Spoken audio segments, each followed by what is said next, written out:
It's one of the things I wanted to talk about, is that the Deuteronomic historian doesn't tell you much about Hezekiah. Now there's a reason for that, and that's because the Deuteronomist, this is running ahead, but I'll just say it and you'll remember it later. The Deuteronomist doesn't want to concentrate on Hezekiah, or Hezekiah's reign, or Hezekiah's reform.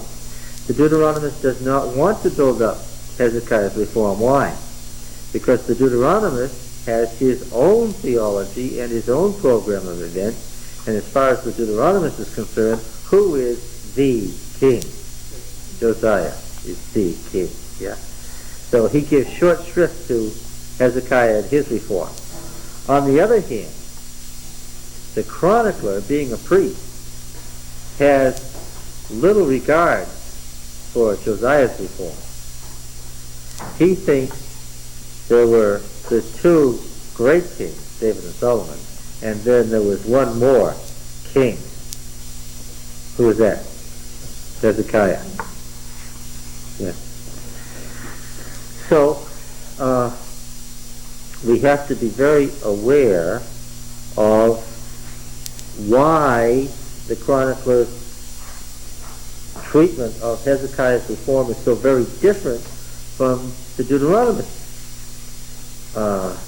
treatment of Hezekiah. Okay?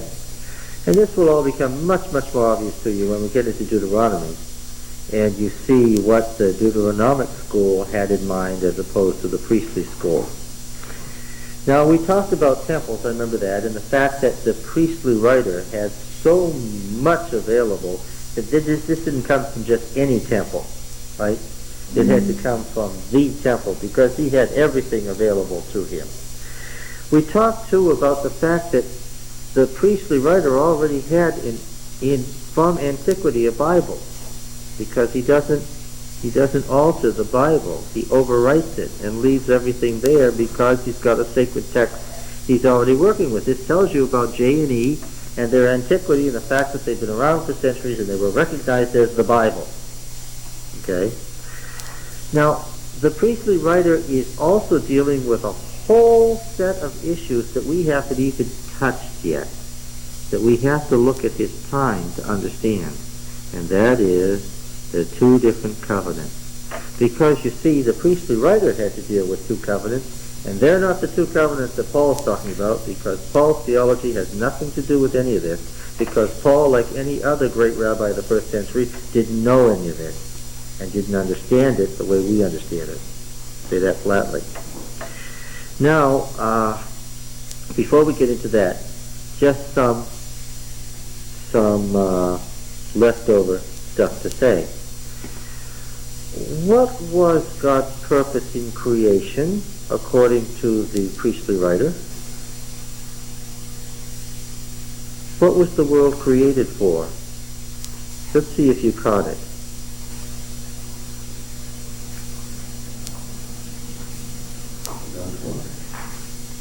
No. I mean, you're on the right track if you understood what you meant by God's glory. Where is God's glory manifest? Well, go ahead. Okay.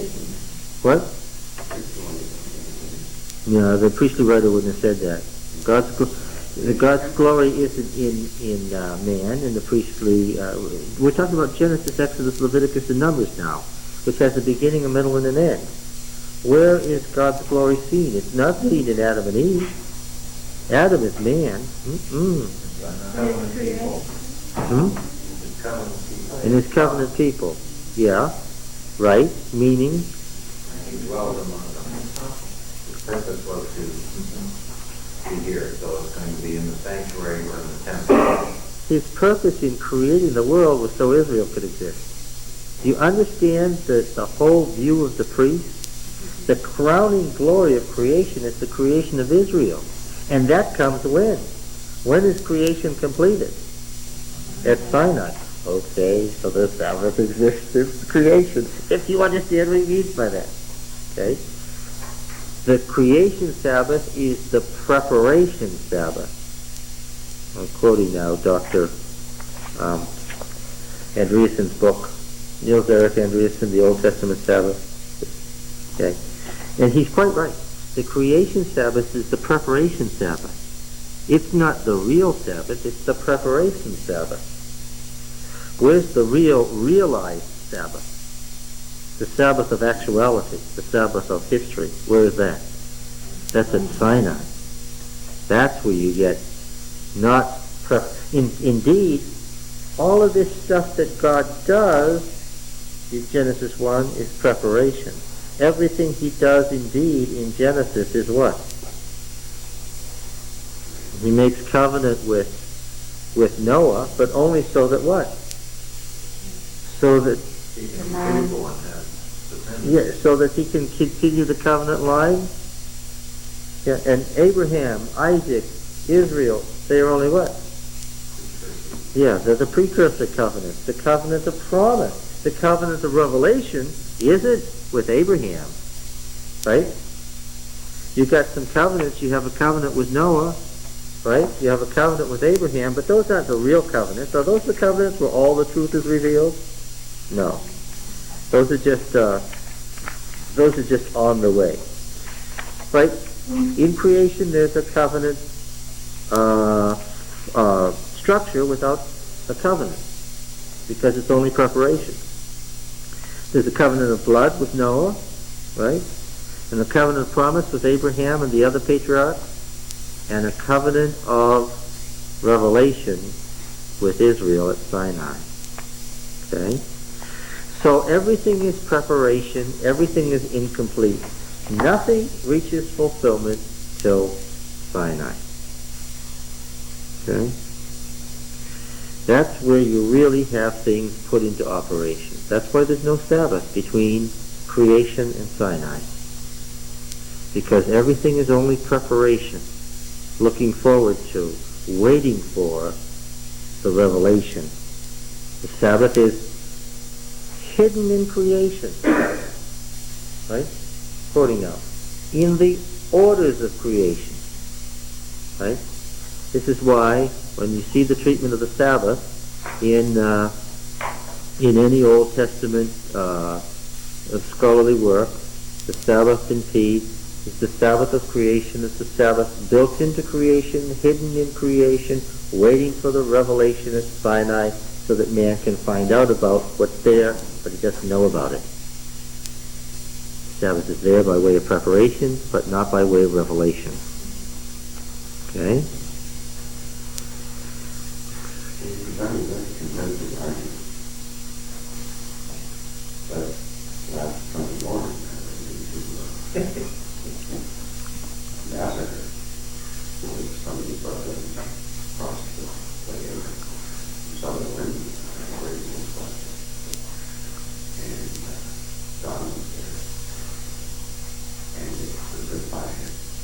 What question did you raise? Well, let's for the fun of it, let's be extra biblical now. Let us depart from the biblical text. Let us make up our religion as we go along in defiance of the Bible.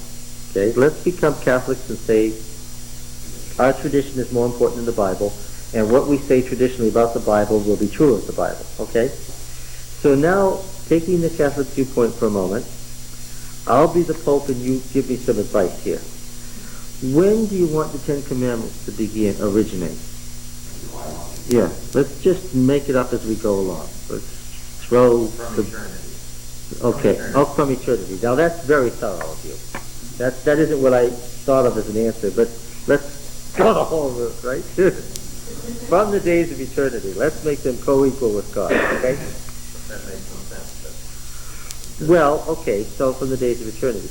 You are going to have the problem, of course, with a few of the commandments, right? Like what? Like what? Well, the first one says, have no other gods before me. Little tough before the beginning of creation, right? Oh, if there were other worlds. Okay, after creation, but that's not from eternity. You want to start with the beginning of creation of Are you talking about creation here, or are you talking about of the universe? You said from eternity, which means larger creation? Yeah. That means back when God existed and nothing else existed. Yes. Right. Okay. Oh, when God existed. existed and something existed and not certain. Okay, let's go then. We won't start from eternity. We'll start from the creation of the physical universe. We'll get the trogs into existence. You know who the trogs are, right? What? The trogs, Troggs. I want the double G here. I want to make sure you spell it correctly. Well, they took the name from the planet far across the universe that was created long before Earth, where there are creatures, intelligent creatures, who did not fall at the beginning of the Great Controversy. They're my extra-biblical example planet of the other worlds that didn't fall, who are watching the Great Controversy, okay? So, did they get the Ten Commandments? Yes. Yes, okay. So they were told before they fell, don't make idols, and don't covet your neighbor's ass, and honor your parents, that your days may be long on the land the Lord is about to give you, and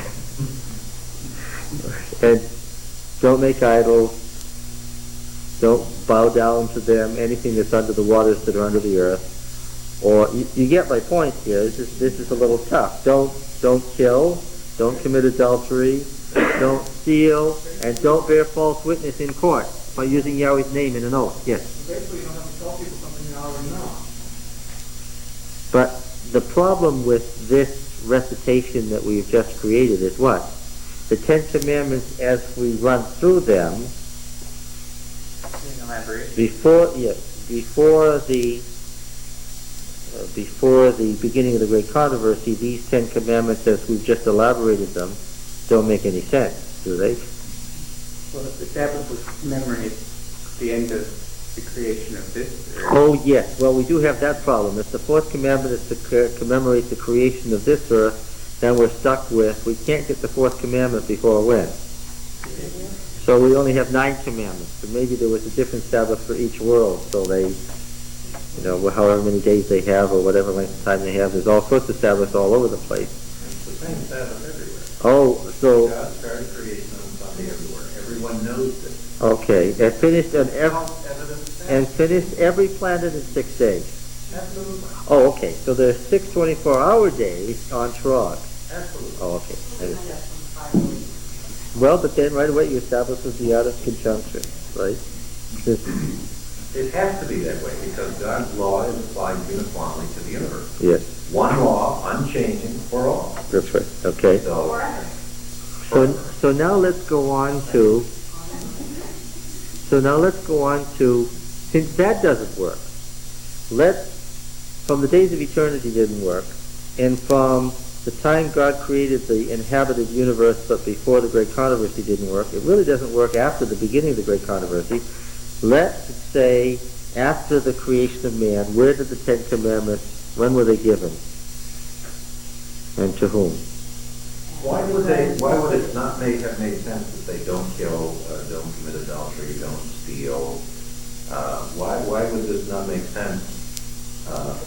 Adam, after all, was a perfect man. Surely he could understand the concept if he had no experience. Okay, so I can understand the concept. Are you saying that the good place to give the Ten Commandments is in the Garden of Eden before the fall? Well, of course. I mean, they had to have rules for living. Okay, so what you would say to Adam and Eve is, here are the Ten Commandments. 1, don't have any other gods before me. 2, don't make any idols, which hasn't occurred to them, obviously. 3, what's 3? Don't forswear yourself in court by using Yahweh's name in vain. 4, remember the Sabbath day to keep it holy. Don't let your servant, your ox, your ass, your manservant, none of those folks should be working. Your visitors. Yes. The next one is a little humorous. Honor your father and your mother, that your days may be long in the land which the Lord thy God is about to give thee. Don't steal, kill, commit adultery, covet your neighbor's ass or whatever. Okay? The little problems exist with each of the 10 commandments, that's all. You only have 10 problems with that concept. Since that doesn't work so well, how about let's move it forward to let's give the 10 commandments right after they sin and they're thrown out of the garden, where there's that beautiful detailed story in Exodus 3 and 4 that we studied at great length with that beautiful scene. Let's give the Ten Commandments there while they're getting the animal skins and they're learning sacrifice and they're outside of Eden now, and we'll give the Ten Commandments right there. It's given us a gap in the Sabbath keeping from the time of creation until after they sinned. This is a problem. But it doesn't work yet? Why? There's nobody to commit adultery with. Well, why do you give them in part and not as a whole? Okay, so Yeah, when they were applicable. okay, good. All right, so I like this now. We'll make them. Let's not make them contemporaneous. I like that. Let's make them consecutive. On a need-to-know basis. Okay, on a need-to-know basis. So, well, number one, we make number. No, we got to make the Sabbath number one, right? Right. Because that's the first day of their life. Yeah. Okay, so we'll make the fourth commandment number one. What should we do for number two? Not kill it. Nah, how about no other gods before me? Oh, that's good. Okay. That could be number one, too. I wouldn't give not kill until after yeah. Yes. Oh, that's good. How about let's do no God before me, number one. Okay, number one, no gods before me. That doesn't work. There's too many problems here. You can't get anybody else to buy off on this. Well, but Even the priests won't buy off on it. Some of them have actually read the problem as you're pondering this, if you're trying to get it to work, is where do the Ten Commandments fit if you want the Ten Commandments to come to be in existence from creation to Sinai?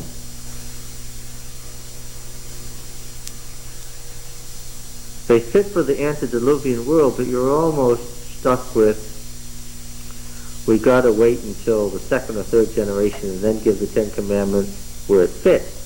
Although even in the world of Edenic beauty, the world from creation to the flood, where everything was lying around and their problem was that they had too much ease, according to the later biblical writers, it's hard to imagine, don't covet your neighbor's ox or ass and don't steal, and right? It's a little hard to figure those as commandments. It don't make much sense in the world of Eden beauty, where you didn't have to work for anything. And obviously the phrasing of the Ten Commandments doesn't make any sense except at Sinai, right? And thereafter. Because there's no way that you can get the Sabbath framed as, don't let your ox or your ass or your man slave or your maid slave, woman slave work on the Sabbath until when? So you've got Hebrews who are wealthy enough to what? To own slaves. So the phrasing of the fourth commandment as it stands now doesn't work. But let's say we know that well, of course it was reworked. We know that. Had you been here earlier, you would have known that the Ten Commandments were what? 10 words. It says exactly in several different places that what God spoke were the 10 words. And we know what the 10 words were, or at least we can pretty well guess in most cases what the 10 words were. All right? And as 10 words, even as 10 words, they don't work very well. And so when you stop and think about it and you ponder, where did the Ten Commandments originate? You come upon an almost humorous answer. Where did the Ten Commandments originate? We've got them now. They're part of reality. Where did they come from? Which is what? The Bible, you see, this awful Protestant thing about going with what the Bible says.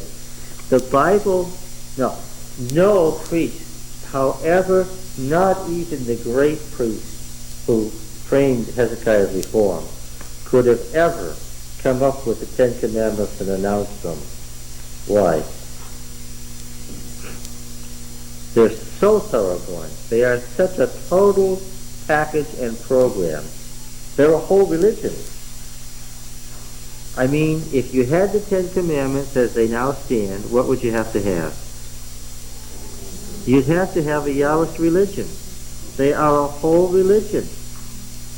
And so the humorous answer is, where can you make the Ten Commandments fit? What's the answer? They fit at Sinai when you're founding the Yahwist religion. That's where they come from. We have lots of instances of Sabbath keeping prior to the time of Hezekiah. Okay? There's lots in the historical record references to Sabbath keeping prior to the time of Hezekiah. That's not the issue. The issue is, where could you have gotten such a thing? Well, the Bible says where the Ten Commandments came from. It says it very clearly, and it says it once, and then it refers back to it many, many, many, many times. And as you look at every reference to the origin of the Ten Commandments in the Bible, where do they come from? God gave them, God spoke them by his own voice, then he wrote them down at Sinai, the 10 words, and then he elaborated on them in the various laws that were spoken through Moses and his successor judges and prophets. Okay? But then there was the pattern of the tabernacle up in heaven that the earthly was made of. So one might have imagined that there was like a pattern for the Ten Commandments up there, or something, stating the principles behind it. Yeah, it's very interesting that you don't have a heavenly Sabbath that is the counterpart of the earthly Sabbath. Okay?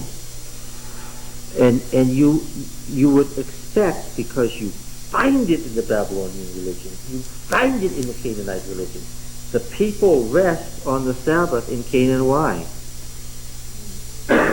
Because El and Baal and the other gods what?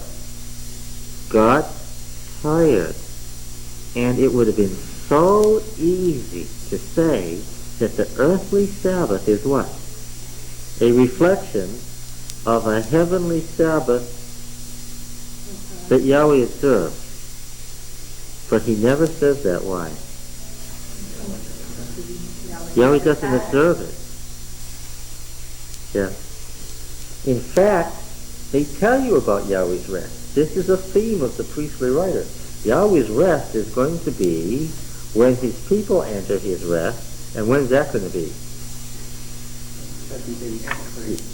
Well, that's right. It hasn't been according to Paul, and he's right about that. Because in the priestly writer's conception of God's rest, we enter into his rest when the kingdom which Israel was set up for comes to exist. And it didn't exist yet. The full rest of the Sabbath could not be experienced at Sinai, according to the priestly writer. How do you do it? Turn away your foot from my Sabbath. Yeah? My Sabbath. Oh, because You say the Sabbath, or your Sabbath. because My Sabbath. in Isaiah, by the time you're talking about my Sabbath, you've been referring to the Sabbath to Yahweh, or the Sabbath for Yahweh, for centuries. The Sabbath of Yahweh's ownership is the Sabbath to Yahweh or Sabbath for Yahweh. There's about 30 Sabbath laws that he lists in here that are called a Sabbath to Yahweh or Sabbath for Yahweh. And so it becomes Yahweh's part of his property as part of his covenant. His comments on the Sabbath. Oh, well, this is very interesting. That's the point. The Sabbath, according to the priestly writer, the Sabbath was made for man. Yes, I was afraid you wouldn't say it. The Sabbath was made for man, not for God. God doesn't rest in the verb for rest. It says he rested. And those two good brethren at the table with Pete and I last Sunday made it a point. There's the problem that Richard. Rested on the Sabbath. Yeah, there's the problem that Richard and I were talking about last week. That the verb shavat means what? Whole bunch of No, not finished. Means cease or desist, which are just two synonyms in English for the same thing. Okay. You mean rested? No, it doesn't mean rested. It later takes on a theological connotation, not surprisingly. In the late Old Testament text, the very same verse you can read, the very same verb you can read to mean what? so the people, well, they kept Sabbath because it becomes to mean a theological thing. After the concept of the Sabbath is highly developed, right, then there's no question that a Jew, not a Yahwist from centuries earlier, but a Jew in Nehemiah's time, when he's Shabbathing, what's he doing? He's not ceasing or desisting, he's what? He's not even resting, that's only part of it. He's keeping Sabbath. He's Sabbath keeping. Okay. Yes, they, of course, as the Sabbath was known and explained and kept for centuries, to keep Sabbath came to be something that had theological meaning. In Genesis 2, in those first 4 verses where it finishes up that God rested, it doesn't use the verb that means to rest. Hebrew has a very common, wonderful verb used constantly. It's a soft root verb that gets all sorts of variations because it's used all the time. When language is used all the time, what happens? It varies, okay? So there's a very common word for rest. It's not used there. Why? The priestly writer couldn't possibly use it there because it would imply what? That at the end of all this work of creating, God was tired and needed rest. Instead, he used a verb that was very, that is attested, but was not widely used in Old Canaanite, the word for what? The word for stopping. And so he said that on the 7th day, God stopped. Now, what's the problem with that? You've got an English translation. Right?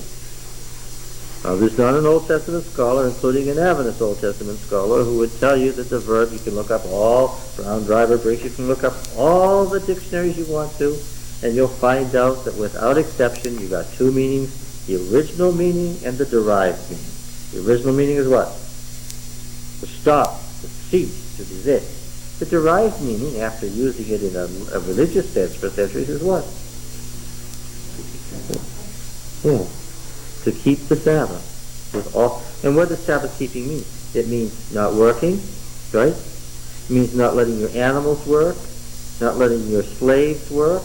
It means not conducting commerce, right? Not having the markets open. It also means washing your clothes. It means holding a holy convocation, right? It means feasting and rejoicing. So all of those, it means remembering the covenant. It means study the words of God, because it says that too. All of the stuff that we Seventh-day Adventists know the Sabbath means is infused into that, and that's called Sabbath keeping. That's a whole different thing, right? All right. What? So, word might be a little parallel here. Sometimes the word keep, which just means don't lose something, keep it, hold on to it. Yeah, it's commonly used, really, you observe. Oh yeah, keep now means, that's right. Yeah, keep Sunday or whatever. You observe it. It means observe in the whole ritual sense. So there's one whole idea of keep something made holy. They're just saying you must observe something. Yeah. There's no point reference back to whether it was ever made holy or not. Well, but of course, we're going to go to Deuteronomy, where that sense of Sabbath keeping is the only sense. Actually, it's a little more dramatic than that. That word came out of the medieval use of the title keep to apply to the stronghold of the local The tower. And to keep meant to put something in the stronghold where it was safe from marauders. So it's even more dramatic in terms of our modern usage of the word. It's interesting in these parallel Bibles that Revised Standard, New International, King James, all 3 translate that verse in Genesis. Genesis 2 and 3 in the same way with the word rest. The only one that's different is the Living Bible, and Which is pointless because it's not authoritative. It's interesting, though, because here it says, so on the seventh day, having finished his task, God ceased from this work he had been doing, and blessed the seventh day, and declared it holy, because it was the day when he ceased this work of creation. Makes no resting here. Okay, now, the problem that you have is that the Revised Standard Version, though it's a scholarly work, is a revision of the King James Bible and in the King James tradition. Okay, what are the others that you have besides the King James and RSV and Living Bible? You have a fourth one? New International. Okay, look, Yam Suf does not mean Red Sea. It means Reed Sea. All scholars know that. It's not an issue. The eglah that was golden is not a calf, it's a bull. It couldn't be a calf. Who in the ancient world would worship a calf? What do you worship a bull for? Because what? Because of its power and its fertility. It's obvious why somebody might worship a bull, but it's not obvious why somebody would worship a calf, because nobody in the ancient world, nobody worshipped a calf anywhere ever. It would be impossible to worship a calf. It's utterly stupid. All scholars know that what they worshipped at Sinai was the golden bull. But what does it say in your Bible in English translation? It says the golden calf. Why?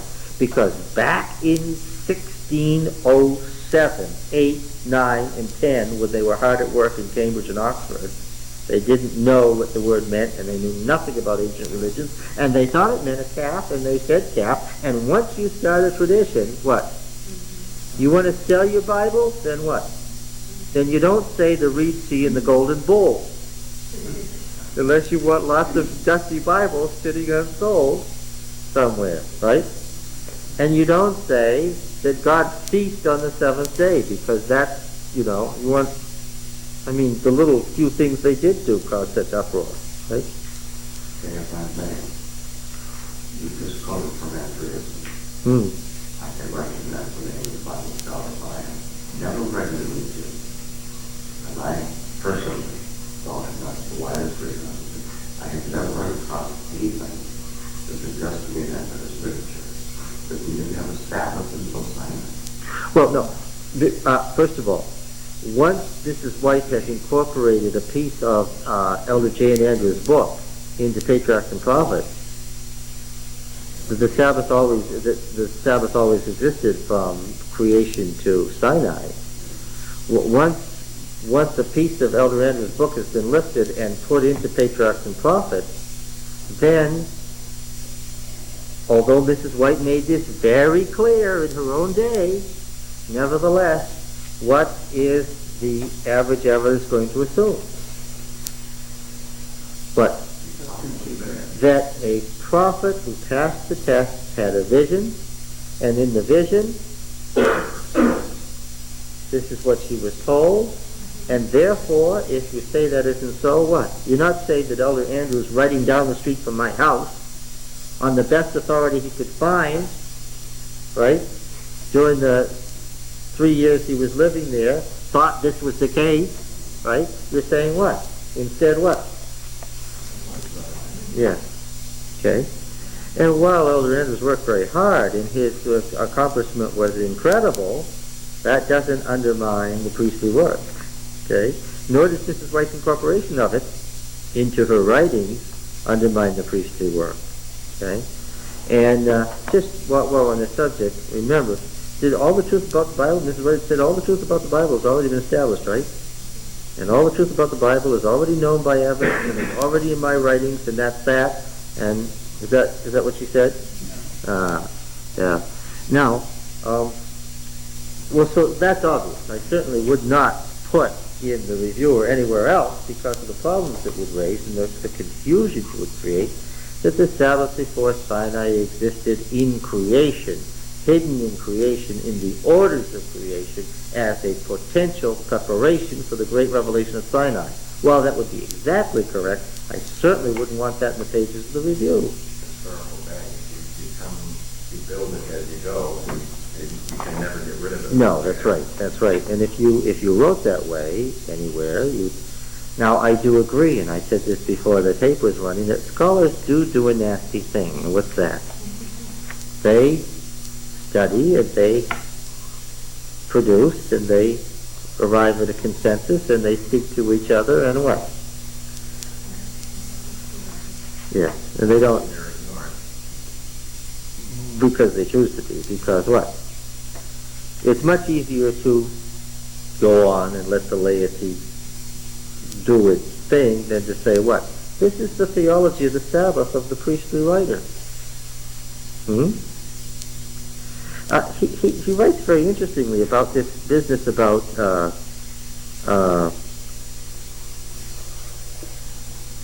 the account in, I won't read the whole section here. He points out that Genesis 1 and 2 does not really enforce or command recognition of the Sabbath as an institution. This strange situation lends some support to the proposition made above concerning the initial introduction of the Sabbath into the traditional creation account, namely as a means to interpret the divine odiositas. You see, the priestly writer had the problem of the Enuma Elish and the creation motif coming in from Assyria, where it mentioned about the divine rest. Okay? And he had to deal with that issue. And he wrote about what the pagan misconception is and what it really came from. Okay? All right. He says that we might assume that Genesis 2, 2, and 3 came about in its present form because of a concern with the Sabbath institution, but such a concern is indeed expressed very mutely, and the presence of the verses here can be much better explained by assuming, as we have done, that they serve to give interpretation to a well-known creation tradition, and not vice versa. It is worth noting that Genesis 2, 1 to 3 does not use the noun Shabbat, but only the verb shavat, to cease. At the same time, it is also puzzling that here we have the only reference to the Sabbath in P without any implication that the Sabbath institution must be observed or even given recognition. The immediate solution to this puzzle is that the Sabbath could not appear prior to the Sinai law-giving in P's chronology, and that Genesis 2, 1 to 3 is therefore not concerned with the Sabbath as an institution at all, but only with God's rest. This means that the creation Sabbath is not conceived of as a social, religious, or cultic phenomenon. Do you understand what he means by that? If it's not a social phenomenon, not a religious phenomenon, or not a cultic phenomenon, what does that mean? It wasn't in society, it wasn't in anybody's religion, and it wasn't in anybody's cult until when? Until it made all of those things at Sinai. Rather, it is here released from its religious and cultic attachment and put to a new use in the structure of the priestly account of creation. It explains the divine odiositas as the seventh day of creation on which the Creator has completed and therefore stopped his activity. However, it is impossible to put the Sabbath to such a startling new use without its being effective in the process. Perhaps this was intended by P in the first place, but it certainly must not be overlooked. And so it continues. This entire chapter on the Sabbath in the priestly writer. An excellent book. But of course, I would also say that up to this point, up until 3 weeks ago, a chapter on the Sabbath in the priestly writings would be of how much interest to you? Only because I explained what the priestly writer was all about and what he was up to and what his structure was, does any of this make any sense? Now we're going to talk about the divine rest, the theological theme, the divine rest in the priestly writer, and why it's there. Okay? We'll do that promptly. Let me just remind you of one other Seventh-day Adventist tradition that we should talk about, that we talked about before, and I want to remind you of again. It's the old chart that exists in a somewhat altered form to this day in Adventist literature, and that is the matter of the law of God and the law of Moses. Remember that? Make the distinctions between the law of God and the law of Moses that you're supposed to make. Who can do it?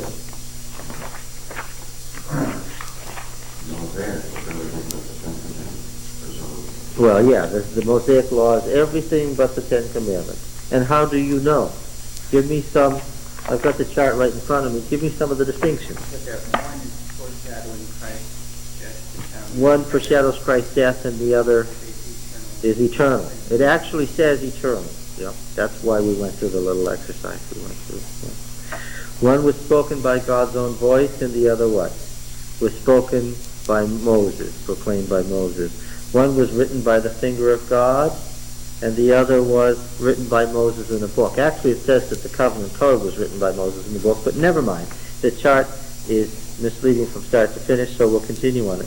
One was written on tables of stone, whereas the other was written on this flimsy papyrus that was supposed to do what? Fade away like the law of Moses, you see. One was put inside the ark, and another, due to a fortunate mistranslation in the King James Version, was put at the side of the ark, as if there was some sort of shelf or something that just sort of got attached to the ark where we could throw scrolls, which would be an interesting concept indeed. One was moral in nature, and the other was ceremonial. Remember that? Right? The one was eternal, and the other was temporal. And one, of course, was therefore for all men. If it was eternal, it was for all angels and all tribes too, of course. And the other was for the Jews only. By the way, let's be precise in terminology since we're spending this time together. How many Jews were there at Sinai? Not even one. Not even the prince of the tribe of Judah was a Jew. Moses the Jew. No, there were no Jews. Where do we get Jews? Jews are the people who subscribe to the Jewish religion. When does Judaism begin to come into existence? Judaism, the religion of law and community, comes in the post-exilic period, the period of the synagogue. And the liberal scholars, to make their little evolutionary theory work, have to put P where? In order to get their evolutionary pattern to work, they've got to get the priestly writer to be a religion of legalism, a religion of law, and so P is the first Jewish writer. It's the beginning of Judaism. P is post-exilic, remember, in the minds of the liberal scholars. This is the crystallizing of the moral religion into a fixed ceremonial. It's kind of like what happened to Catholicism after centuries, right? Where you got this very formal, this, that, do the math exactly. See, in order to make the Bible fit this evolutionary mode, they have to have P post-exilic, right? And I'm telling you that the fundamentalist who says that there isn't any priestly writer is dead wrong, and I'm telling you that the liberal who says that the priestly writer is the father of Judaism and the product of post-exilic period is equally dead wrong. D, none of the above. Correct the answer. Remember that. Okay. There's one answer on the test given right out in public. Yes, I was going to test on this material. The answer to that one is D. Look, let's run through this again. About the distinctions about the commandments and the law of Moses, spoken by God's own voice, and then spoken by Moses. That wouldn't be a good distinction anyway, because if you follow the priestly writer's description of how the covenant code came into existence, he tells you that what happened was God dictated and what? And Moses wrote. Because the people were afraid to hear God say anything more, even though God wanted to say more. Does this make for much of a distinction? No. Yeah.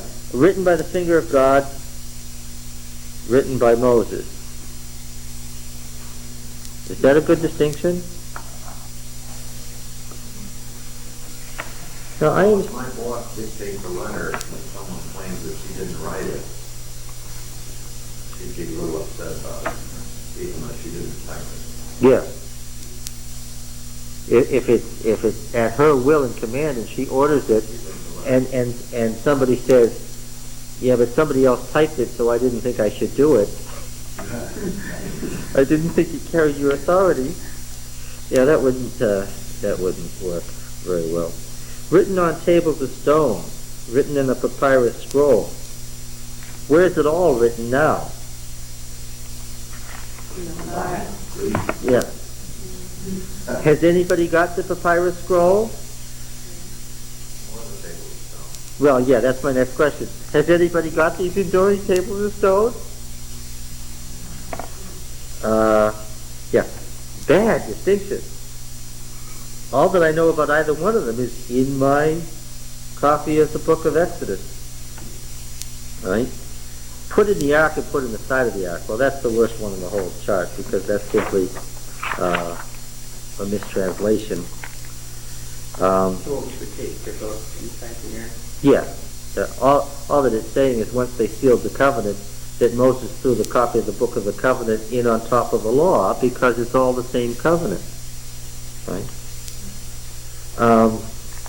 Moral in nature as opposed to ceremonial.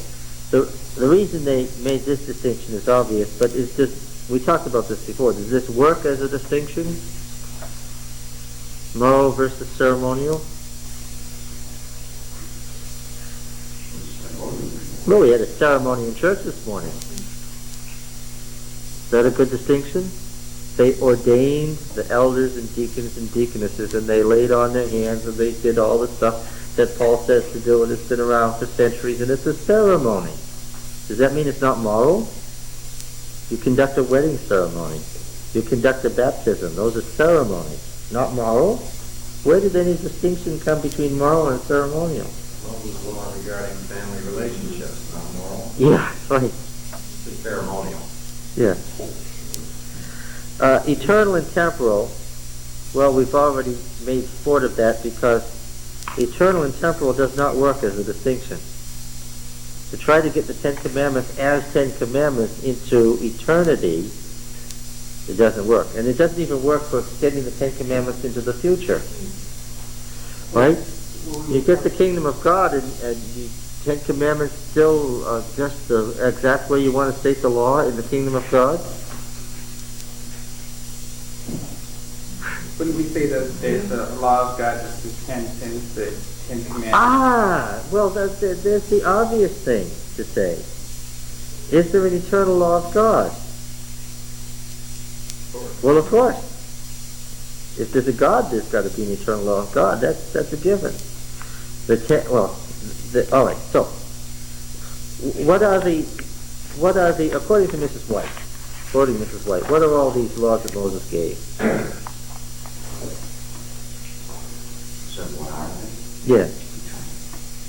No, they're not even there. Every one of the laws given by Moses were illustrations of the Ten Commandments. And that holds true for the sacrifices too, doesn't it? Weren't the various sacrifices illustrations of the Ten Commandments? Well, I would hope so. Do you think God gave any laws at Sinai that weren't illustrations of the Ten Commandments? I wouldn't put it this way, because I don't think the Ten Commandments are the law of God. They were examples of what His law was. Because there was the 10 commandments in Exodus, was it 34 or 35? Yeah, well then you... They're negative. The Decalogue in Exodus are all stated in negative. I don't believe that God's law is appropriately represented by a series of negatives, any way you want to look at it. Yeah. Well, okay, so what are... Okay. But when I tell my son as he's growing up, when I want to train him into certain kinds of behavior, because he doesn't know what I know about life, it's most practical to train him in with don'ts rather than with do's, because do's don't cover the trouble that he can get into if he doesn't mind the don'ts. Just from the viewpoint of educational theory, you can already see that the Ten Commandments are a beginning point, not an end point. Right? I'm not even sure I'd call them a beginning point. Look, what you have is, in the first chapter of Desire of Ages, Mrs. White talks about the great law of life. Why did Christ come to the earth? She has this opening chapter. Why did Christ come to the earth? Why was there a plan of salvation? Why did God bother? Right? And there's a great chapter on the law that runs the universe, the law of love that runs the universe. The only way that you can have society and you can have a creation that's orderly is if everybody follows the one law of self-renouncing love. Everybody, and remember the image, the tide of love that flows out from God to His creation, and what? And then flows back to God, a tide of love that flows back to God in response to His love to His creation. And that Christ was God's thought made audible, that Christ's life is the law of self-renouncing love on which the universe exists. Okay? So the whole chapter, Mrs. White is very clear about what the law of God is. It's one law. Okay? And what is that? The law of self-renouncing love. That's the eternal law of God. She says it very clearly. That's the eternal law of God. Okay? So if you want to pin Mrs. White down and get to her writing, there you have it. Okay? Now then, what happens thereafter is that as soon as you have God and you have creatures, you can divide the law of self-renouncing love, if you feel like it, into what? Yes, love to God and love to creatures. The other creatures. Love to God, love to man, it's the same thing. So you can divide it into the one principle into two if you want to, just on the basis of God as creator and separate the creator from the creature. Like Jesus did when he was in. Yes. Right. From the two developments of the one law, you can then what? Yeah, then you can give the illustrations that are the Ten Commandments. Right? Right? From the Ten Commandments, you can then give examples of what it means not to kill. Don't dig a hole and not put a fence around it. Don't build a house and not put a parapet around it. Don't roll a stone, when you're building a stone wall, don't roll the stone down the hill without what? Looking over to see if anybody's walking on the path beneath it.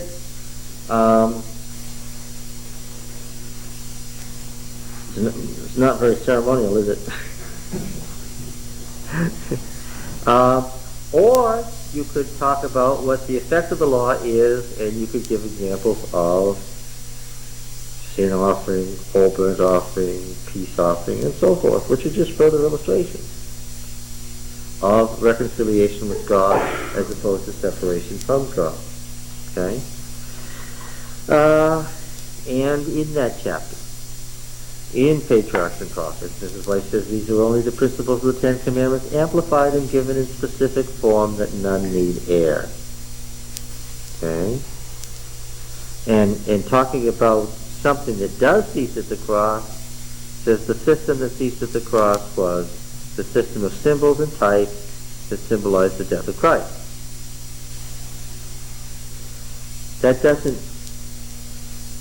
That system of symbols and types and sacrifices that illustrated the death of Christ ceasing at the cross doesn't really negate much else that's found in the law of Moses, does it? Presumably, on resurrection morning, if you were building a fence and you were trying to follow the law of God, what would you have to do? Look over the hill to see if anybody's yet before you roll the stone down it. Nothing has changed, right? The most devout Baptist will admit that it's still the law of God, that you shouldn't dig a hole and what? Put a fence around it. This is still the law of God. It's still obvious. Nothing about this is affected by the death of Christ. Right? Why was this strange chart created then in the first place? They called that nailing the law. Nailing the bond that was against us, using the Roman legal term for a bond that you post when you've broken a law or somebody claims you broke a law. Okay? So with Colossians 2 was no reason to make up unfortunate charge. And there was probably a concern, since Adventists were debating with Baptists in every town they went to, there was probably a concern on the part of the Adventist preacher who was having the public debate that he didn't have enough Bible text between Genesis 2 and Exodus 16 for what? He didn't have enough Bible text for what? Yes, the Sabbath. Couldn't find any Bible text in between it. You know, we take those texts that may refer, all of them may not even refer to it, that refer to the first day of the week in the New Testament, and what do? One by one we show what? They don't apply. Yeah. So if you dismiss Sunday out of the New Testament because it isn't there, what should you not do? You should not then write in the Sabbath into the other X number of centuries because it isn't there. All right? It also sort of misses the point of his theology. Now, but I'll tell you another way that I know when the priestly writer was writing and what his concern was. The beginning tells you a lot about what a person is up to, right? The beginning of what they structure. Now, remember, I'm not saying that the priestly writer wrote Genesis, Exodus, Leviticus, and Numbers, am I? I'm saying he created them. How? Put it together. By taking the pre-existing Bible and what? Amplifying it. Overwriting it to make a new Bible for a new purpose. The beginning of what you're doing tells something about a creation story that is rewritten to meet the Enuma Elish, that is clearly written to be a rebuttal to the Mesopotamian creation story, tells me something about what he's up to. Okay, that's the beginning. The middle of a work will tell you a lot, right? And the end of a work will tell you a lot.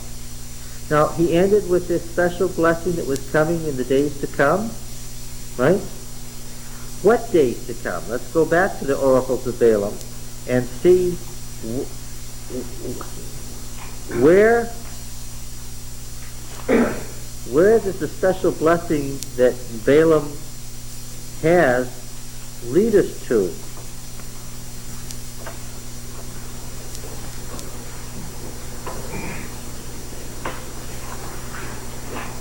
I think it's a shame. I'll just say this on tape. I think it's a shame that Seventh-day Adventists who want to know about the Bible can read the first 4 books of the Bible without knowing these things. Because you miss the gems that are there. Did you notice that in the Testament of Jacob, that the scepter, the staff and scepter was not going to depart from Judah till he comes to whom it belongs? Why would the priestly writer allow the Testament of Jacob to end Genesis with a promise of a coming king? Let's go back to, keep your finger right here in Numbers 24. Go back to Genesis, to the Testament of Jacob. Remember what we saw about Judah? And it all had to do with that story about Judah and his daughter-in-law playing prostitute to catch him so she could get a descendant. Remember? Remember the Judah story? Remember his sons who died and the little boy who hadn't grown up to become her husband yet? And how she had to lie in wait for him? Genesis 38, if you've forgotten the story, reread it. Then we have in Genesis 49:8, Judah, your brothers shall praise you, your hand shall be on the neck of your enemies. Your father's son shall bow down before you. The promise to Joseph is transferred to Judah. We talked about this before. Judah is a lion's whelp. From the prey, my son, you've gone up. He stooped down, he couched as a lion, and as a lioness, who dares rouse him up? It's not by mistake that this is the symbol of the monarchy of Judah.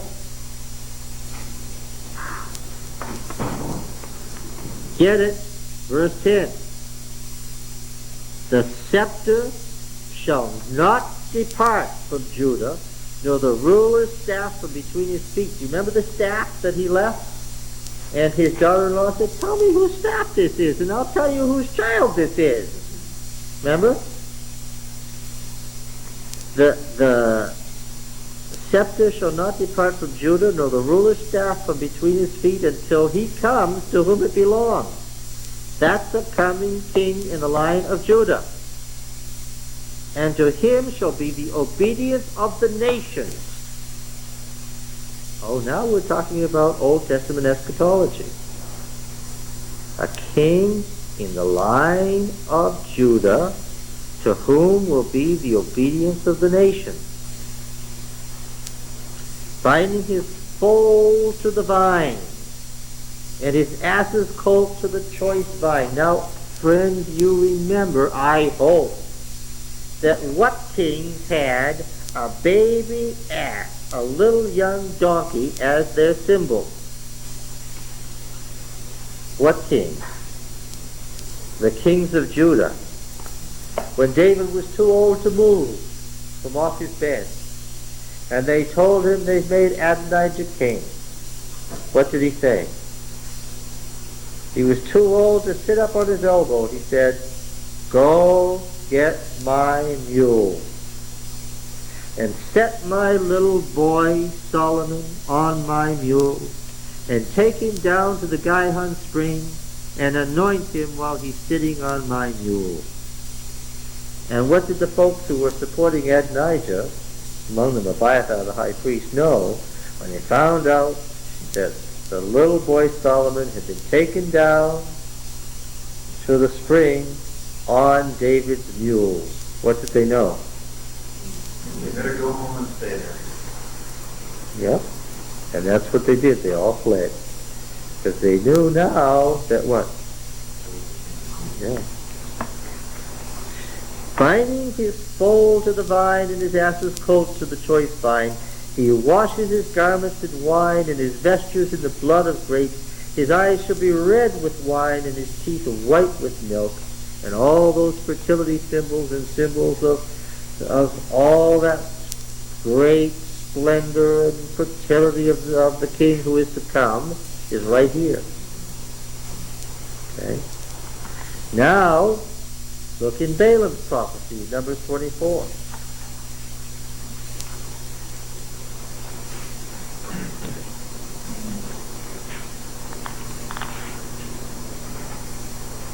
I see him, verse 17, 24:17, I see him.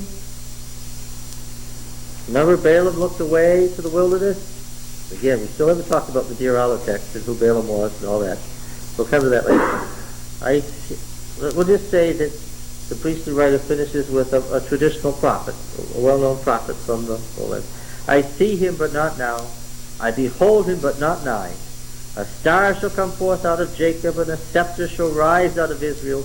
It shall crush the forehead of Moab, and break down all the sons of Seth. Edom shall be dispossessed, Seir also, his enemy shall be dispossessed, while Israel does valiantly. By Jacob shall dominion be exercised, and the survivors of cities be destroyed. He looked on Amalek, and took up his discourse, and said, Amalek was the first of the nations, which explains the war on Amalek, the first nation that attacked Israel. Okay? That's why the priestly writer included that little snippet in Exodus. But in the end he shall come to destruction. He looked on the Kenites, the smiths, and he took up his discourse and said, enduring is your dwelling place, and your nest is set in the rock. Nevertheless, Haim shall be wasted. How long shall Assyria take you away captive? What is Assyria doing in the Balaam prophecy? The captivity to Assyria. How long shall Assyria take you away captive? And he took up his discourse and said, alas, who shall live when God does this? Ships shall come from Kittim, from Greece, and shall afflict all of Asher and Heber, and he also shall come to destruction. Go back to Genesis 10. And the table of the nations, Shem's descendants, the table of nations, Genesis 10. Remember we said that the table of nations is not from the time of Noah, but the table of nations as they stood in the empire of David. To Shem also, verse 21, to Shem also, the father of the children of Heber, the elder brother of Japheth, children were born. The sons of Shem were Elam, Asher, that is Assyria, Arphaxad, Lud, and Aram, that is Syria. The sons of Aram were Uz, Hol, Gether, and Mash. Arphaxad became the father of Shelah, and Shelah became the father of Heber. To Heber were born two sons. The name of one was Peleg, division, for in his days the earth was divided. And his brother's name was Joktan. Joktan became the father of Almonah, Shelah, Hazar, Maveth, Jerah, Hadoram, Uzal, Diklah, Obal, Abimael, Sheba, Ophir, Havilah, and Jobab. All these were the sons of Joktan. The territory in which they lived extended from Mesha in the direction of Mesha, that's the king, in the direction of Sephar to the hill country to the east. These are the sons of Shem. So, Assyria is the elder son of Shem. So, at the time this is written, Assyria is ruling the world. Okay? And Assyria is taking away captive at the time of the Balaam oracles in the distance, and I see this happening, not now, but far off, he says. Assyria is taking them away captive, but a king's going to rise out of Israel and do what? And destroy Assyria. Okay? You understand? Now, what? Well, we don't know. Let's go over there and see what it was. Do you remember how the background here?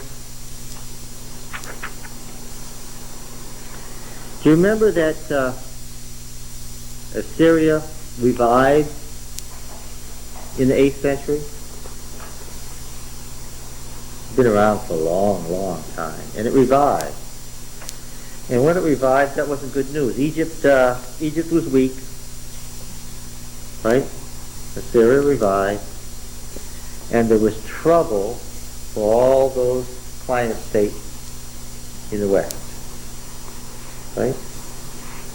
What happened when Assyria revived in the northern kingdom?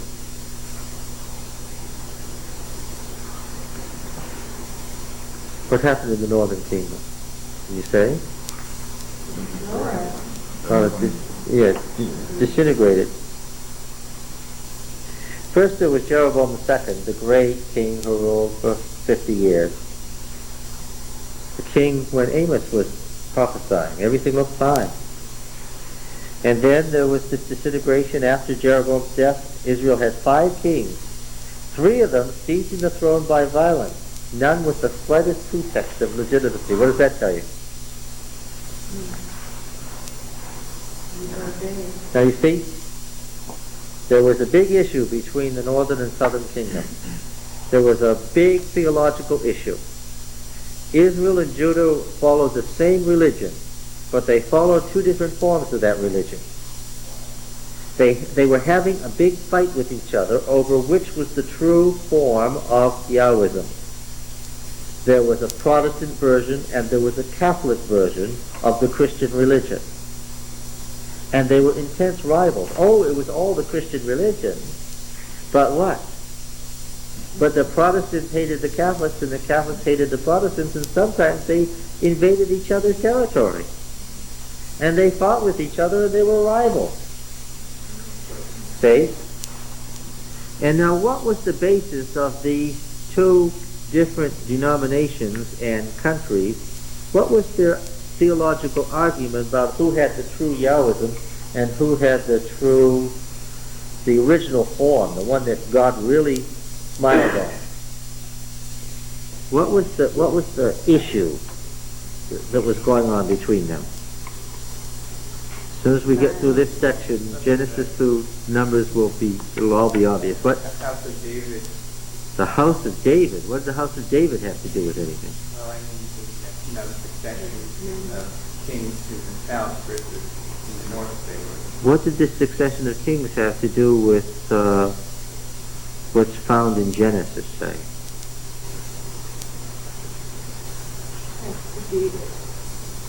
Well, is there anything in Genesis that comments on this? Well, yeah, we just read it. What was it? The king's coming not from Joseph. I thought the obedience of his brothers was going to be to Joseph. But in Genesis 49, it's to Judah. Or it was to Joseph. Initially. At that Yeah. time. Yeah. And one of the things that the Testament of Jacob says, it's happening now, but what? It's going to pass to, Joseph was preeminent, but what? It's going to pass to Judah. This had some commentary on this fight between these two kingdoms. And now when the northern kingdom was set up, it was as a definite rebuke to the house of David. And the king who set up that northern kingdom went back to an ancient temple. Was it a new temple he made? Was it a new temple like this temple in Jerusalem, this Canaanite city, with this Canaanite temple that they built over their old Canaanite temple that this David had got from the Jebusites? Was it like that? No. What was it? It was a sanctuary where no less of a personage than who set it up? Built its pillar and saw God there. Who was it? It was our father Jacob, whose covenant name is Israel, whose personal God was the God whose name was El the Bull. It says so in Genesis, right? Remember the fear of Isaac and the kinsman of Isaac and the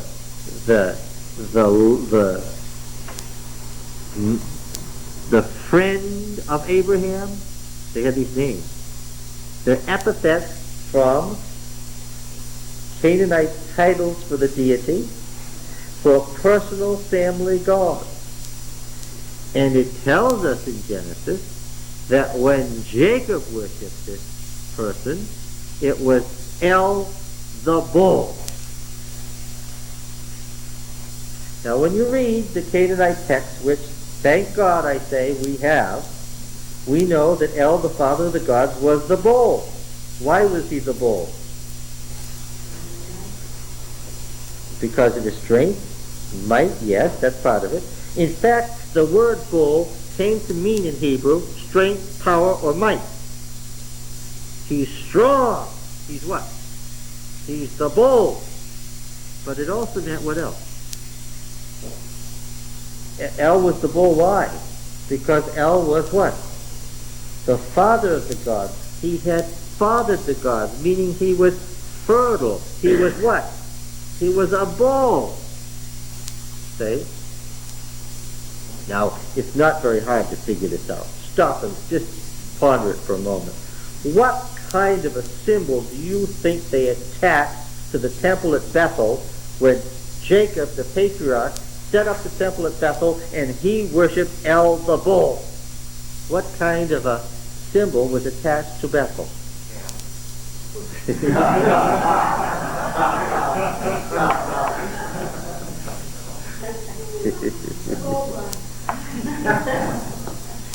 Yes, that's right. Now you catching it? Now, do you think that this ancient symbol of the bull temple at Bethel was a good thing to go back to? Well, there's this new guy, David, who tried to be king over all of us down there in Judah. And he set up this new Canaanite temple down there with its Canaanite stuff.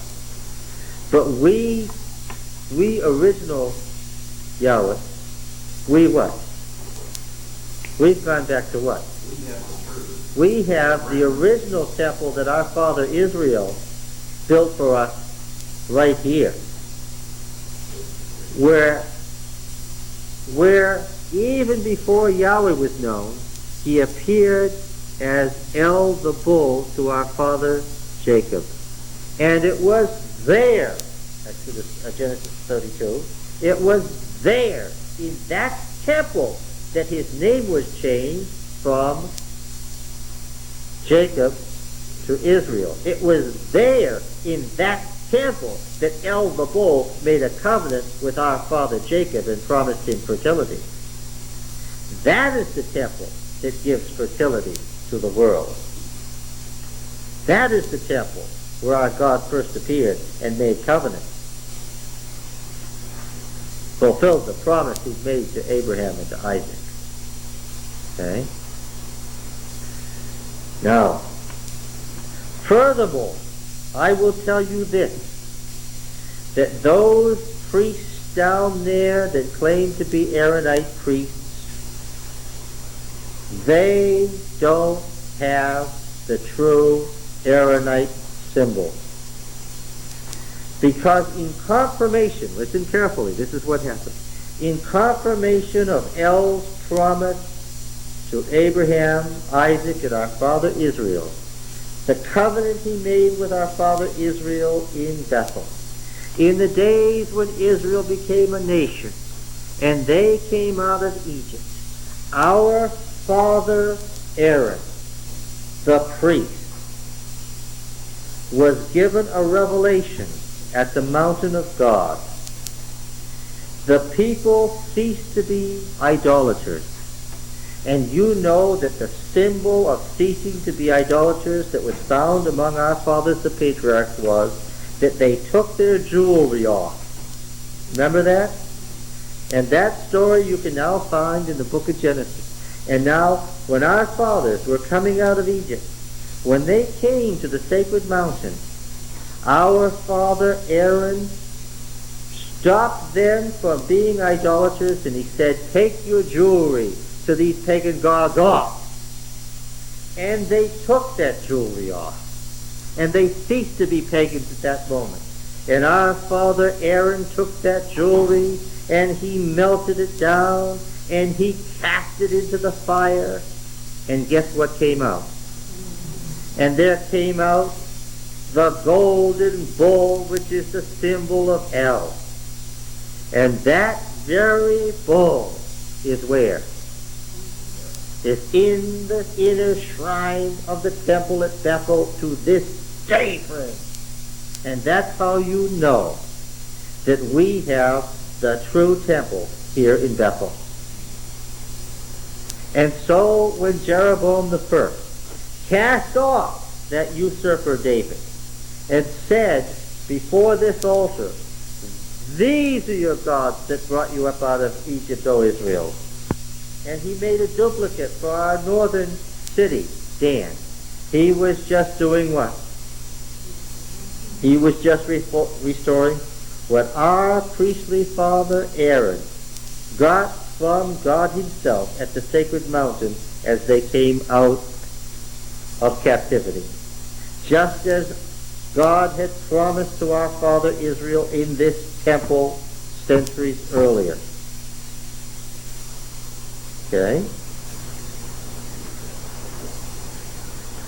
So this is the true temple from the time of the patriarchs on. And that thing down there was just, how can you have a sacred temple to Yahweh that was just built on the top of a Canaanite city a couple of centuries ago? You think that's the temple with those Canaanite cherubim? This is the temple where the revelation came. Now the priestly writer knew that the temple in Bethel was the great rival to the shrine in Jerusalem. Okay? See? So, he must deal with the cult legend, we'll just say narrative, the founding narrative that existed in Bethel in written form. How did the folks of the northern kingdom know that Bethel was the true temple? They had the story. It told of how at the sacred mountain Aaron proclaimed a feast. He made the people take off their jewelry. He made them cease being idolaters. He got the jewelry at the command of God. He threw it into the fire, and the fire purified it, and what came out? And out came the living bull as a symbol of the living God. Reading record of the story told in that way. Yeah. Okay. Now, our priestly writer is a shrewd man. He's going to take the founding legend of Bethel. He's not going to throw it out and say it's not part of Scripture. In fact, he affirms for us in Genesis that the great covenant with the patriarchs was made finally with Jacob at Bethel. He's not going to leave the old Yahweh story that Jacob's name was changed to Israel while he was fighting with the Jabbok. No, no. He tells you that it's true. It is correct, brethren. It is true that the great promise made by El Shaddai was finally the covenant made to Jacob at Bethel. That's true. Furthermore, he's going to tell you, drags the story of the founding of the Bethel bull, not calf, and he puts it right in at Sinai. Okay? That's not a false story. That's a true story. That happened. Okay? It's true. While Moses was gone and nowhere on the scene, Aaron did proclaim a feast to Yahweh. He did strip their idolatrous jewelry from them, and he did, in fact, found the icon, the golden bull. That's all true, and I'm going to take the story simply as it stands. Okay? Which Jeroboam the king was quoting when he said, "These are your gods, O Israel." He was quoting from the founding narrative of the temple at Bethel. Only our priestly writer does what he always does. He leaves the narrative intact. He just what? He just writes over it. That's why it's such a strange narrative as it now stands. Because he's written over it. And now when you get to Moses' question, what happened here?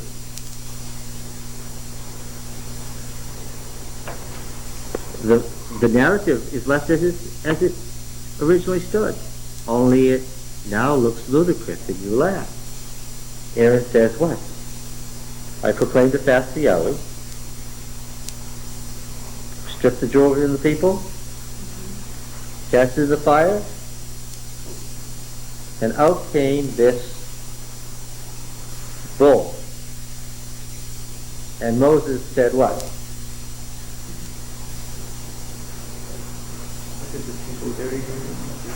Yeah, he said, what did they do to you? Moses wasn't buying it either. And now the priestly writer surrounds it with some things. So what did Moses do? He ground up their bull and made them drink their bull. And that, the priestly writer says, is the story of the bull at Bethel.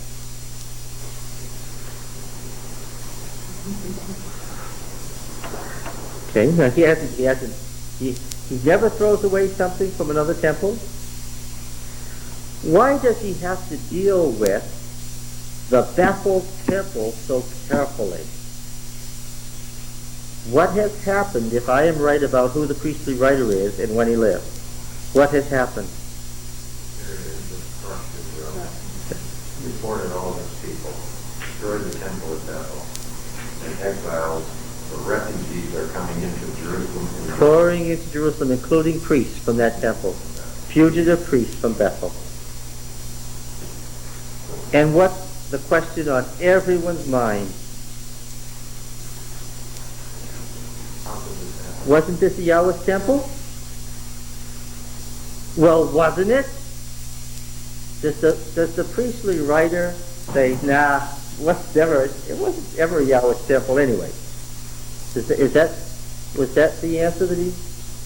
If he had said that, what would people have said? Who do you think you are? You're trying to rewrite history now?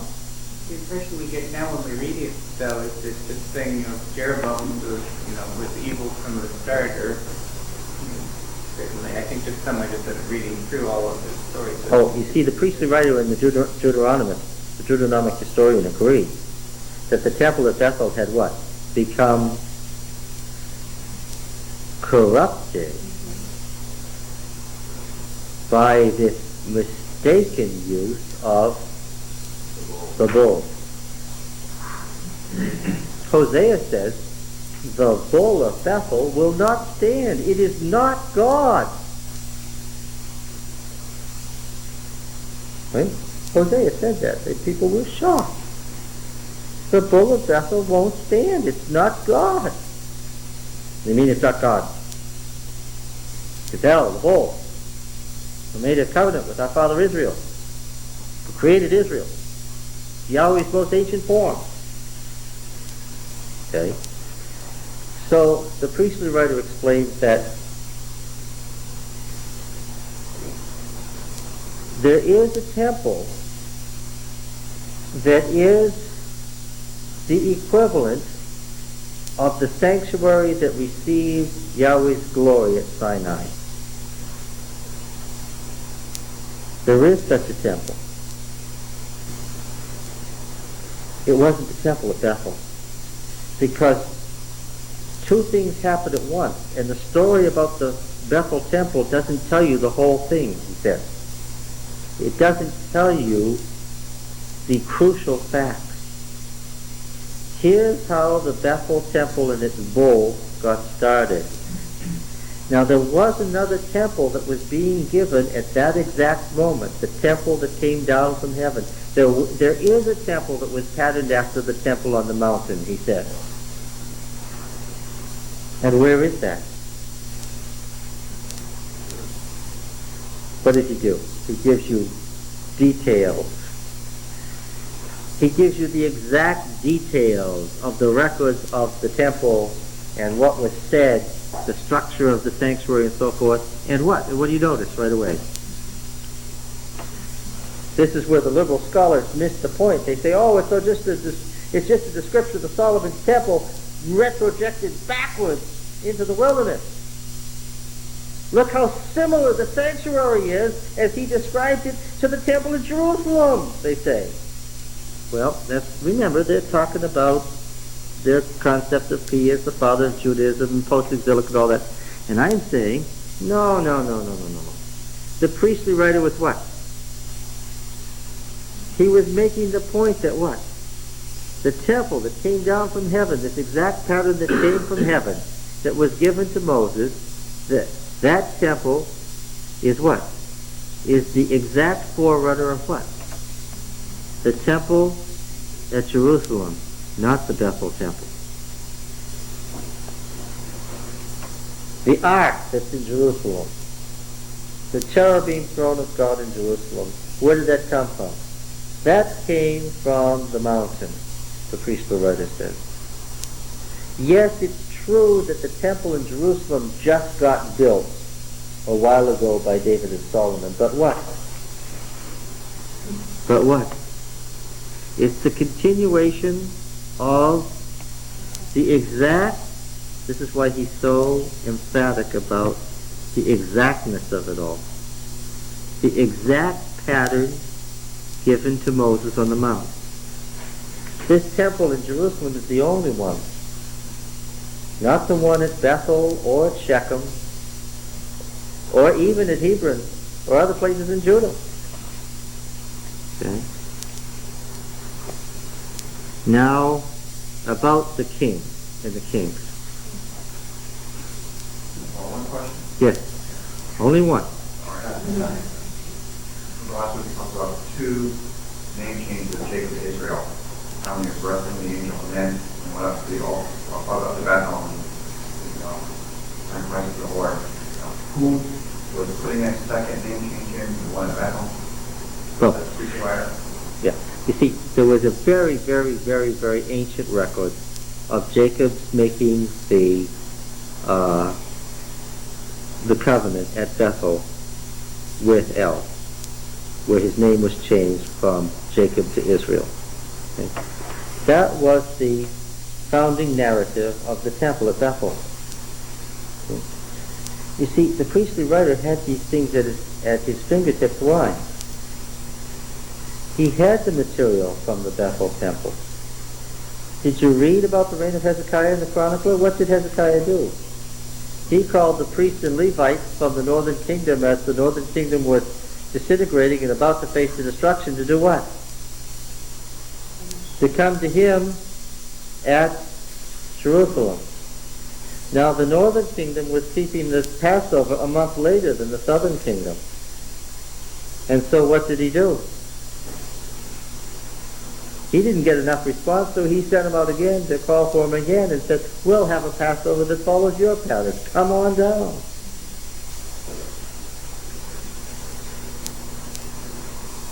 And the priests in the sacred scriptures from the northern kingdom, including Deuteronomy and all the core of Deuteronomy and all that stuff that existed for centuries in the northern kingdom, came to Hezekiah. And the priestly writer was promulgating a reform that would finally fulfill the covenant. And so what did he do? Did he throw this all out and say, now there was no validity to that one? He said, no, that's valid. That's how it happened. They sort of find common ground to kind of pull all these people, and then pointing out that they're really wrong. That it kept on going from there. That the real covenant, the important one, was all the stuff that happened at Sinai, and here it is, I'm laying it all out for you. He had priests from Bethel. He had Aaronite priests to deal with, and Mushite priests to deal with. By the way, is P an Aaronite priest or a Mushite priest?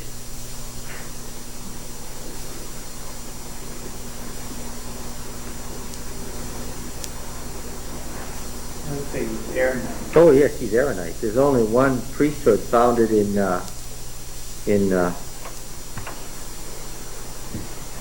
Leviticus, in Exodus, who was ordained.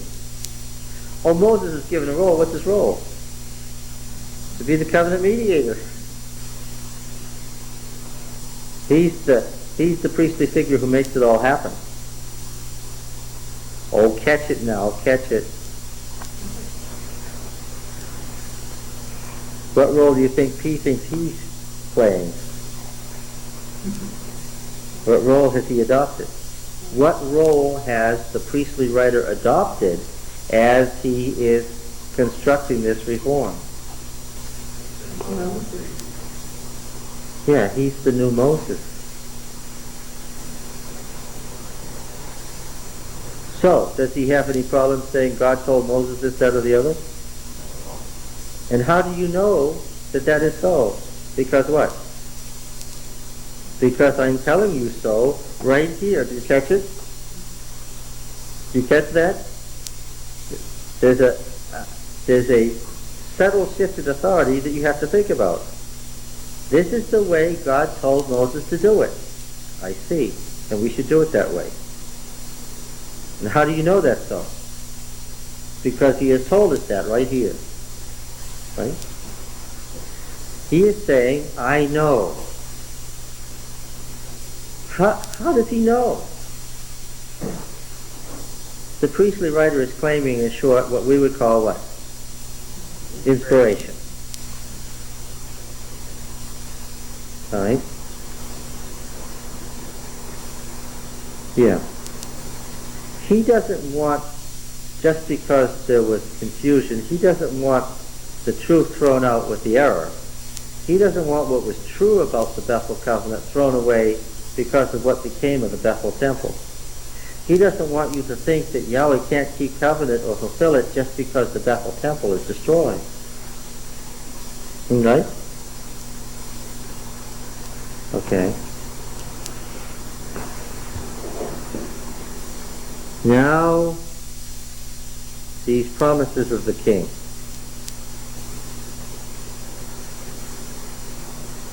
Stars rising out of Jacob and out of Israel, but he's already given you the statement in Genesis. Where out of Jacob and Israel is the star rising that will crush the forehead of all the sons of Seth, the eldest son being Assyrian? Where? He's already given you the testament of Jacob in Genesis 49. Where out of Jacob and Israel is this king rising? Out of Judah. His theology is very clear. Okay? But you go over here to the Deuteronomist account of the founding of the northern kingdom, and the Deuteronomist who created the great reform movement under Josiah lived 100 years later. But the Deuteronomic reform owed a great deal to the reform under Hezekiah, the priestly reform. Okay? And when you read the Deuteronomist account of the founding of the northern kingdom, he also is very unhappy with the way it's happened, right? Let's go back and see if we can find how he described Jeroboam.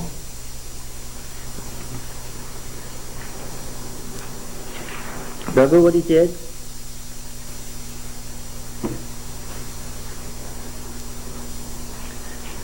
First Kings 12, verse 25.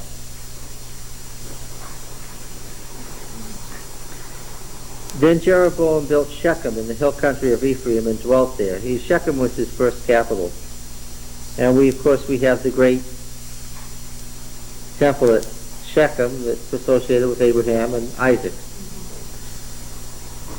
And he went out from there and he built Peniel, and Jeroboam said in his heart, now the kingdom will turn back to the house of David. If this people go up to offer sacrifices in the house of Yahweh at Jerusalem, then the heart of this people will turn again to their lord, to Rehoboam king of Judah, and they will kill me and return to Rehoboam king of Judah. So he took counsel and made 2 calves of gold. He said to the people, you've gone up to Jerusalem long enough. Behold your gods, O Israel, who brought you up out of the land of Egypt. Now, of course, what did the original cult legend of Bethel say? It didn't say, behold your gods, O Israel. It said what? Behold your God. But why did Jeroboam change it to a plural?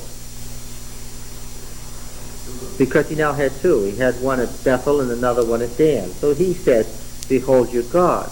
And the priestly writer, mimicking him, says what in Exodus 32? He says, the people say, behold your gods, O Israel, who brought you up. And if you catch it, then the people who are at the orgy, at the foot of Sinai, are equivalent to what? To the people in the northern kingdom in these temples. And no wonder they were carried away. And it's not a surprise that the temple at Bethel was destroyed. What did Moses do to the bull? Okay, now, so he took the cult legend for Bethel and he pluralized it to make her an equivalent to Jeroboam here. And he set one in Bethel and the other he put in Dan. And this thing became a sin, for the people went one at Bethel and the other as far as Dan. He also made houses on high places and appointed priests from among the people who were not of the Levites. And Jeroboam appointed a feast in the 15th day of the 8th month, like the feast that was in Judah. And he offered sacrifices on the altar. So he did in Bethel, sacrificing to the calves that he had made. And he placed in Bethel the priests of the high places that he made. He went up to the altar which he had made in Bethel on the 15th day of the 8th month, in the month which he had devised of his own heart. He ordained a feast for the people of Israel. He went up. And behold, a man of God came out of Judah, the word of Yahweh to Bethel. Jeroboam was standing by the altar to burn incense. And the man cried against the altar by the word of Yahweh. He said, O altar, altar, thus says Yahweh, behold, a son shall be born in the house of David. Now, the Deuteronomist makes a clever insert here. Yeah. Behold, a son shall be born to the house of David, and he shall sacrifice upon you the priests of the high places, who burn incense upon you, and men's bones shall be burned on you. Of course, the Deuteronomic historian, because he's only interested in one reform, inserts what? Josiah by name, just so you want. But what the prophecy was that a son of the house of David would desecrate the temple at Bethel. Okay? Now you've got to read the account of Hezekiah's reform in the Chronicler to make sense of this. He said, a sign the same day, saying, this is the sign that Yahweh spoken, behold, the altar will be torn down, the ashes that are on it shall be poured out. When the king heard the saying of the man of God, which he cried out against the altar of Bethel, Jeroboam stretched out his hands to the altar, saying, lay hold of it. His hand which he stretched out against him dried up, so that he couldn't draw it back to himself. The altar was torn down, the ashes poured from the altar, according to the sign which the man of God had given by the word of Yahweh. The king said, entreat now the favor of Yahweh God, and pray for me, that my hand may be restored. The man of God entreated Yahweh, and the king's hand was restored to him. It came as it was before. And the king said to the man of God, come home with me and refresh yourself, and I'll give you the reward. The man of God says to the king, if you gave me half your house, I will not go in with you, and I will not eat bread or drink water in this place. Does any of this sound familiar? For so it was commanded me by the word of Yahweh, saying, you shall neither eat bread nor drink water, nor return by the way that you came. So he went another way and didn't return that way, the way that he came to Bethel. Now there dwelt an old prophet of Bethel, and his sons came and told him the man of God had done. Do you remember what happened here? Summarize the story. He got fooled into staying at that guy in the lion's of him. Yeah, he went and went back to this false prophet's abode, was killed, and Doesn't say he was a false prophet. it just says a prophet from Bethel. What does the Deuteronomic historian want you to presume? Well, the prophet disobeyed. What? God was testing him, just like with Balaam. Why would it be necessarily a false prophet? I think that was What he's saying is the true prophet. It was the old man that had a son that was the Now, our friend Jeroboam eventually died, as all men do, and you will notice that he had some children. And in chapter 14, verse 1, one of those children is referred to. At that time, Abijah, the son of Jeroboam, fell sick. And Jeroboam said to his wife, arise and disguise yourself, that it may not be known that you are the wife of Jeroboam, and go to Shiloh, and behold, Ahijah the prophet is there, who said of me that I should be king over the people, and so forth. Now, Abijah, my father is Yah. Jeroboam, the good Yahweh's name. Yah will exalt people, nothing. Clearly he's a Yahweh. His son's name is Aviyah. His father is Yah, Yahweh. Good Yahweh's name. Abihu is his father, which is the alternate. Abiel would be the other. Abiel, El is his father. Abihu, the he being capitalized, he is his father. The he being capitalized being who? God. Abiyah, Abiel, Abihu are all the same name. You see where this is drifting? But that kid did not inherit because he didn't make it to the throne. Instead, when Jeroboam died, a different son came to the throne. And verse 20, 1 Kings 14 and verse 20, says that when Jeroboam did die, after 22 years, he slept with his father, and which son took over? Nadab. So now, Jeroboam's two oldest sons were named who? Nadab and Abihu. Don't look at me like that. Jeroboam the first, king of Israel, who set himself up as priest at the temple of Bethel, had two sons, older sons. Their names were Nadab and Abihu, or Abijah, or Abiel, doesn't matter what you. Now, somebody else had sons named this. Who is that?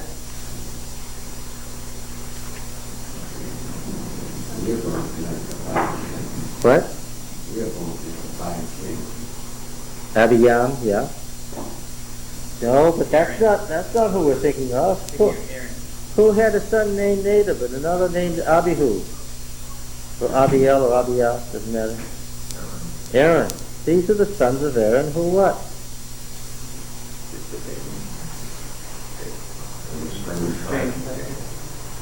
And what? Yes. And so when the priestly writer tells us about the disaster that befell Aaron's oldest son, and says these sons were Nadab and Abihu, by the way. Who is he writing about? He's writing about Aaron's 2 oldest sons, but also he's writing about Jeroboam's children, the founders of the priesthood at Bethel.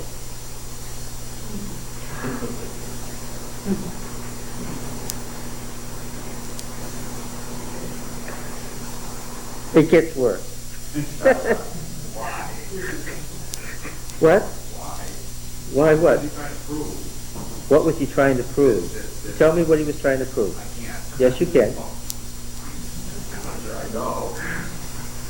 Look, That just as Nadab and Abihu brought strange fire in, so the temple in Bethel was strange fire. for hundreds of years, 2 kingdoms fought with each other, saying, we're the real Yahwists. One kingdom was vastly more successful than the other, was richer, more powerful, more politically influential, had better stuff. Which one was it? Yes. And the richer, more powerful kingdom that had better stuff said, why? They were the right guy. You folks built a Canaanite temple, and when I read you from Dr. Albright's book, Yahweh and the Gods of Canaan, about the temple in Jerusalem, your hair will curl if it's straight, and it will uncurl if it's curly. It said, you folks built a Canaanite temple in Jerusalem and took this usurper's word for it, and now you're just Canaanites who think you're following Yahweh. Whereas we true Yahwehs, who follow the religion that goes all the way back to the patriarchs, from Shechem and Bethel and the places where God made the covenant with our fathers. We follow the true form of the covenant that was made at Sinai. That's why Yahweh blesses us and not you pitiful dirt farmers down there in the desert in the south who think that you are Yahweh.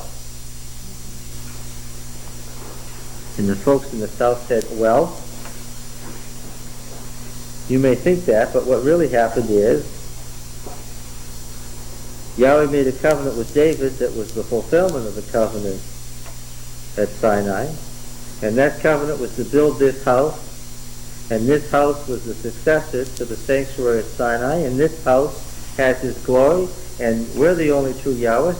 And the reason that we aren't as rich as you is because we're not pagans.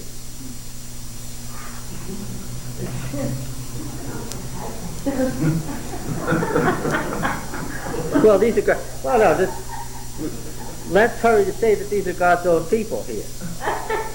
That the northern kingdom was God's people, and the southern kingdom was God's people, and the prophet said they're all God's people, and what? They're all in trouble. Okay? And now these 2 kingdoms have been fighting about this for centuries. And it just happens that Bethel is real close to Jerusalem. It's only 9 miles. 9 miles? Yeah. And there were these 2 huge temples.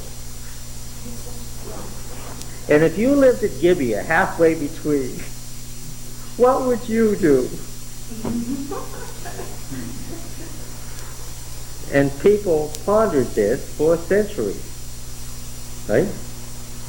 That's 9 miles from Jerusalem? Yeah, it's real close. What? It's a ruin.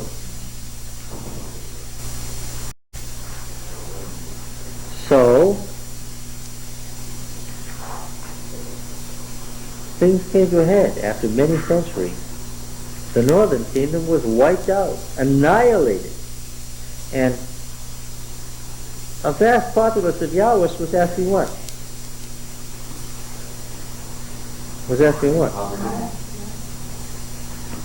What, wasn't this a Yahweh's temple? What's the answer there? Yeah, it was, the priest said. Yeah, it was. Wasn't this a kingdom founded by God? What's the answer? Yes, it was. Did Yahweh really make a covenant with Jacob at Bethel? Yeah. Was it a valid covenant? Yeah. Only the priestly writer says, you've missed an essential point about the covenant at Sinai. And the same thing is happening down here in Judah. And the essential point you missed about the covenant of Sinai was what?